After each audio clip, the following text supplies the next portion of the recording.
What up, world? It's Eternal Authenticity, broadcasting live, and I'm doing a video about signs that it's time to move on.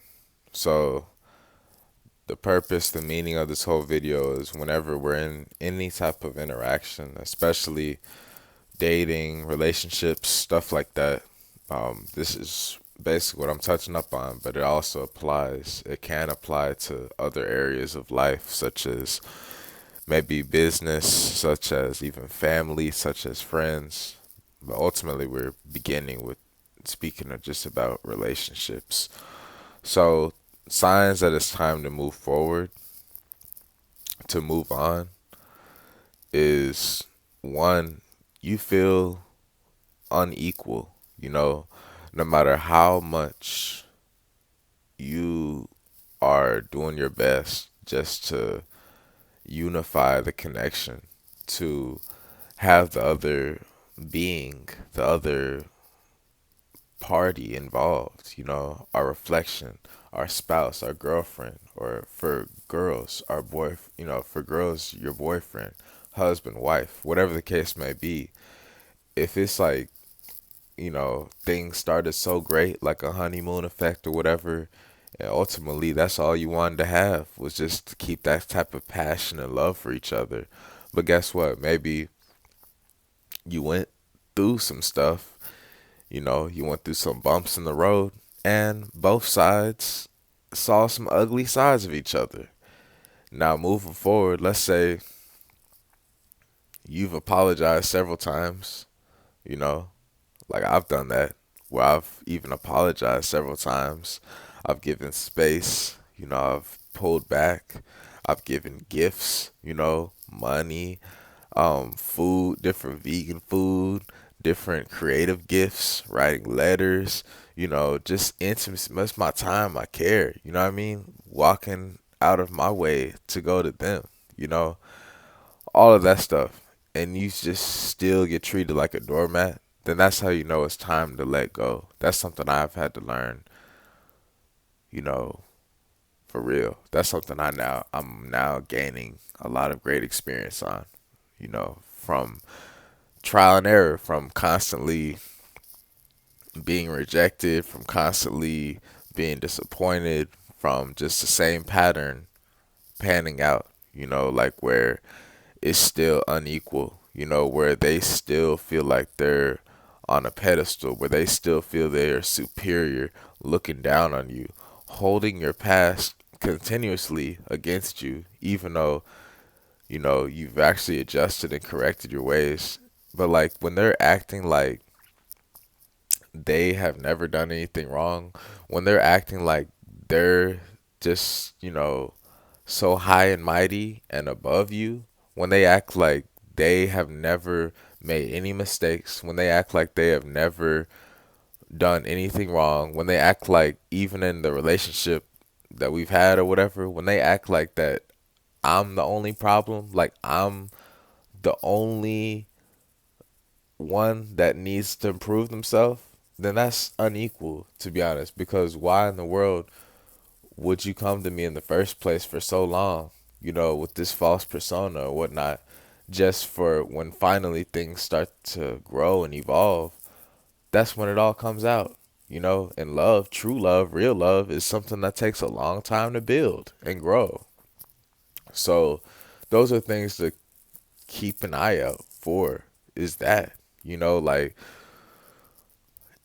do you feel belittled constantly? Because it's all about energy. It's two sides. But for me, it's like I'm always like whenever I've fallen down or whatever, I've always done my best, even if it looked really cheesy, real soft, real lovey-dovey, whatever you want to call it, real romantic and everything. I still would do it. I still would go out of my way, you know, walking the streets, going to her, you know what I'm saying?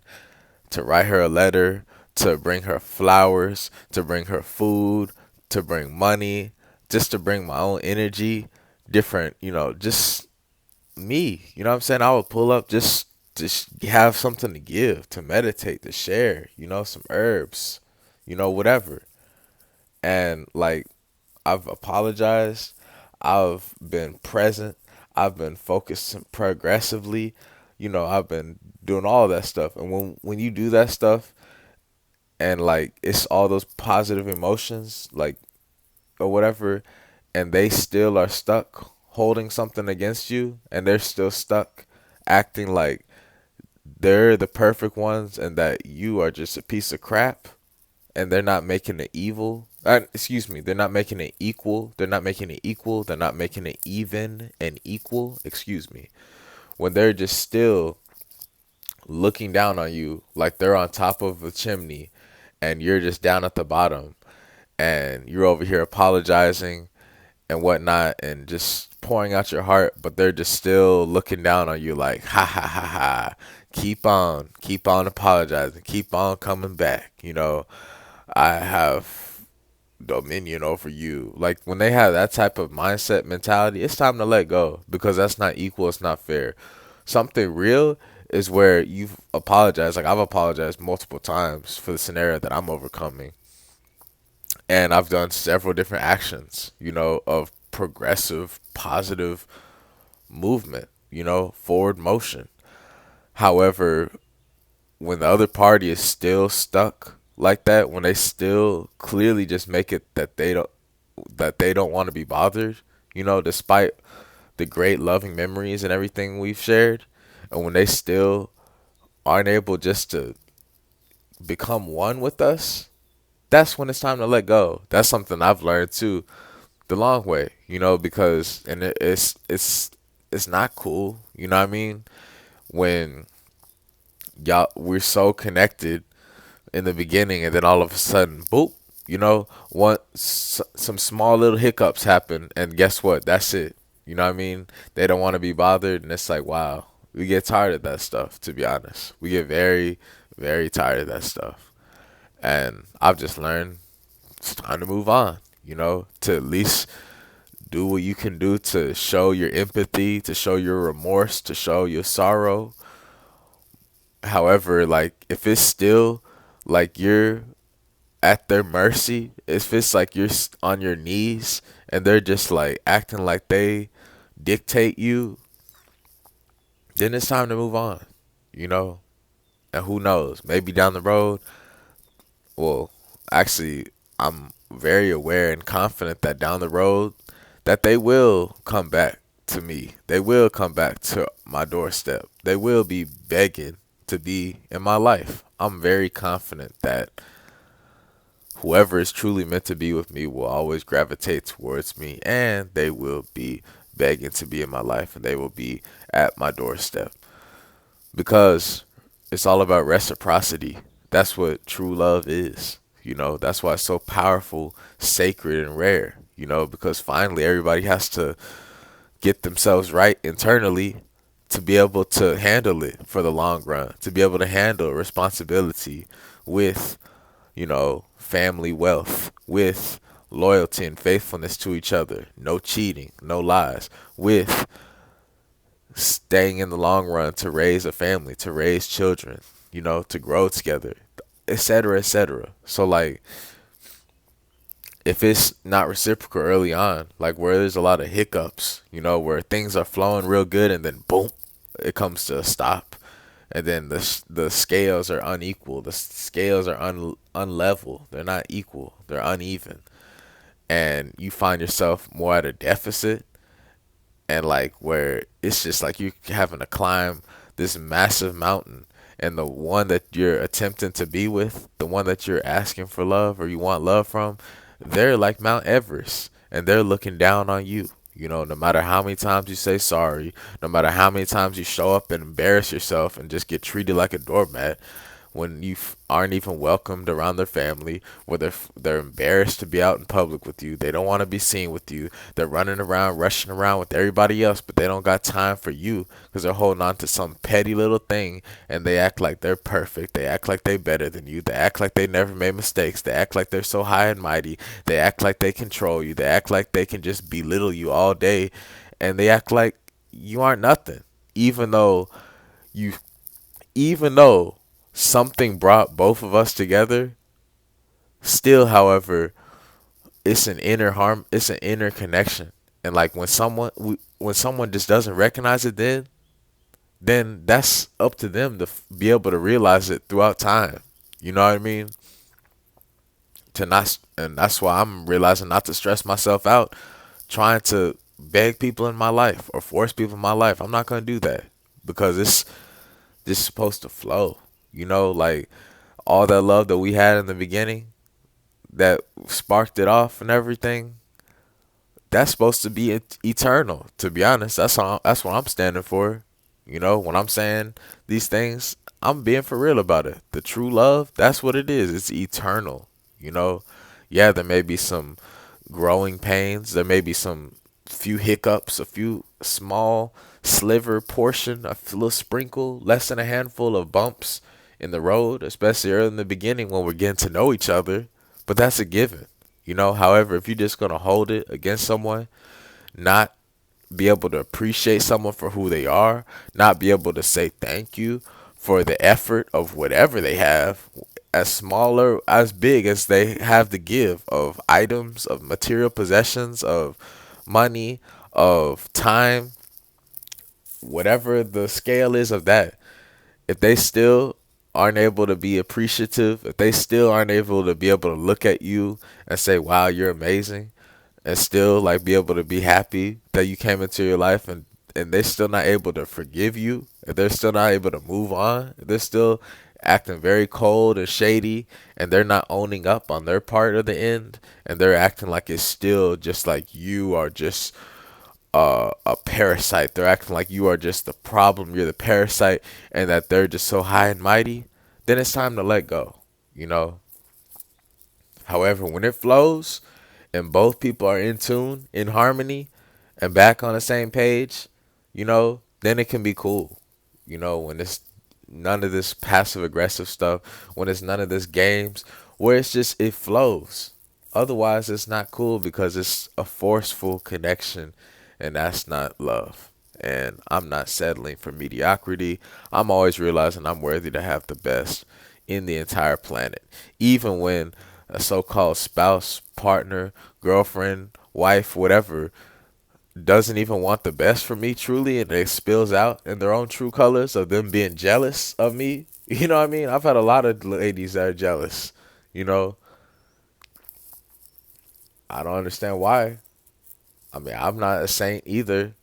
However, like when we're both truly faithful and loyal, then we shouldn't have that problem. You know, so that's something that we've got to resolve just by giving each other affection, time, care, appreciation, respect, communication. You know, these simple things in the present moment, face to face, real life. None of this screen stuff. You know, I'm not into long distance dating. I'm not into all these apps, dating on these apps. I'm into real life, face to face, intimacy, family connection, and love. And I'm only allowing the most premium, best quality energy to enter into my life now. And I will manifest it soon. I am attracting someone who's meant for me soon, truly. So, anyways, this is just a personal take on moving on from red flags. The list could go on and on for a long time, to be honest. I'm just sharing little bits and snippets of it. You know, again, just keep an open mind about like allowing whoever back into your life. Like when I say that, it's like, you know, maybe just take that time to breathe, to have space. Like I said, I've experienced these patterns where it's just like, you know what, it makes more sense just to let it go, you know, because maybe during that, or eventually during that time, they'll grow to miss me. You have to remember that. They'll grow to miss me. They'll grow to miss you. And like in that time, then that gives a great probability that they will come back and they will admit stuff. They'll get equal and get right with you and have some unfinished business. That's ultimately what peace and love is about, when we can just be able to be real about stuff, and then also at the same time to be on the same page, and like I find that it's got to be equal, and like when someone still is like they're trying to they're like a mouse inside of a cage, and they want to set these little cheese traps to get you inside the cage too, or something like that. That some analogy like that, where there's like a little trap, a little cage. There's cheese there, vegan cheese or whatever, and they want you to fall into it, and be in a miserable state with them, you know, and we got to remind ourselves not to fall for the bait, not to fall for that. We have to remember and recognize what we're truly worthy of and what true love is. And it's a lot more reciprocal, it's a lot more harmonious, it's on the same page, it's transparent. We know how it feels. So I'm always reminding myself not to settle for less. I'm always reminding myself that I'm worthy of the best. I'm worthy to have the best, and I will attract the best loving scenarios into my life. Y'all have an amazing day. Follow us on YouTube, youtube.com/help make a difference. Follow us on Instagram at Eternal Authenticity. DM us there for questions. Check out the links below in the description. Help us out. We will help you out. It's Eternal Authenticity, broadcasting live. Peace.